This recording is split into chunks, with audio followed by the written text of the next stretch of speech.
guys, we got this great clip from one of our long content videos. Don't forget to hit the subscribe button. Enjoy. So every deal that we look at, guys, and I will encourage you as new real estate investors, if you're going to do this on your own or if you're going to partner with other people, I encourage you to find things that need work so that you can buy them at a low valuation. In other words, here, often in Puerto Rico, we're finding vacant, distressed buildings that have been completely left abandoned for 5, sometimes 10 or 15 years. They're completely out of use. And so whenever we see this as an opportunity because we can buy something that exists and we can then fix it up.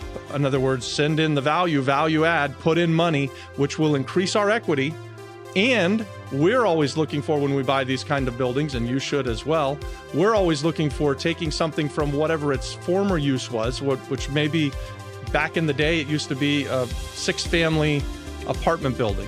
And now we're going to turn it into a mixed-use building where we're going to have some commercial space on the ground floor and still have 6 or 7 apartments upstairs. Maybe we're going to turn it into a guest house hotel upstairs, or maybe we're going to turn it into a small bed and breakfast, or maybe the highest and best use is as a youth hostel. And I tend to lean more towards this nightly rental rate or this long-term rental housing. Those are the kind of things that we know and that we specialize in. So we often land on that as the highest and best use because we can get through Act 60 a 40% tax credit. But there's also other needs, right? Like, so retail shops are one. You could also be looking at things for like laundromats and anything that you can think of, anything that you can put a business in, that you have an idea of how to run and to bring this property up from what it is when you're buying it, which is way down here, to what it is when you're finished renovating it, which is way up here at its highest and best.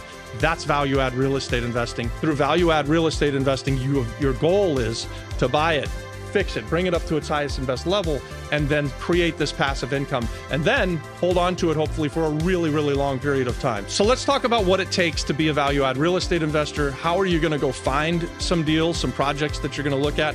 What do you look at once you've found them? So I'm going to give you a couple of examples. So we have recently, we are selling one of our long-term rental projects, and it's a property that we bought in Villa Palmeras when we first came to the island. We bought it as a distressed, bank-owned, been vacant for, I think it was like 7 or 8 years, and we bought it almost 5 years ago. So it had been vacant for like 7 or 8 years before we got it. It was owned by Deschaux, which is Banco Popular, and its highest and best use very clearly was what it always was. It was to be housing. It was to be long-term rentals. And that's still its highest and best use today. And the person who's buying it from us is going to continue along that path, and they're going to make a nice return on their investment. And we've made a nice return on our investment over the years. So we bought it. We were getting about $500 to $600 a month when we first started renting these places. Now rents have risen over the last 5 years. They're up maybe 15 or 20%. And so they've gone from like $500 a month to like $600, $650 a month. That was an easy one for us to do back in the day. It was very easy for us to see what its highest and best use was. Also, I would say about that, it was a very easy renovation, right? So you don't have to go crazy. You don't have to reinvent the wheel a lot of times. And on this Villa Palmeras property, we renovated it so that it was one of the nicest things in the neighborhood. And then we rented it at market rents, at the current market rents back in the day. And the way that we figured that out was we just went straight to Section 8 and we said, here's what we got. We got 4 2-bedroom, 1-bath apartments. What does Section 8 pay? So let's talk quickly about why I say that being a value add real estate investor most of the time, almost I believe always, creates a triple win situation. And what does that look like? What does that mean? I think that it's a great way to be socially responsible in your real estate investing. And here's why I say that. When you take a building that has no use and that is in distress and that nobody can do anything with, and then you start to renovate them. So you bought it, now you're going to renovate it. Here's the triple win. 1, you get a win for the community. So you're going to create jobs. And this is a huge win for the area, right? So you can take even our Villa Palmeras that we used as an example before. It was just a 4-family home, wasn't super big. I didn't create a ton of jobs, but what did we do? We had lawyers, we had contractors, we had skilled laborers, we had unskilled laborers, we had plumbers, we had electricians.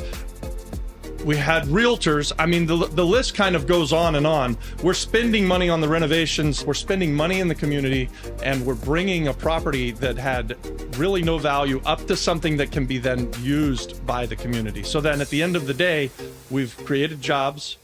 We've got a product where people live in it, and they've been living in it now for 5 years at market rents. So very fair.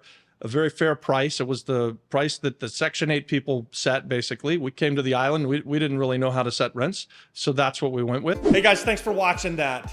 Subscribe to our channel, watch this next, and then also check out the pinned content for more great content, guys. God bless.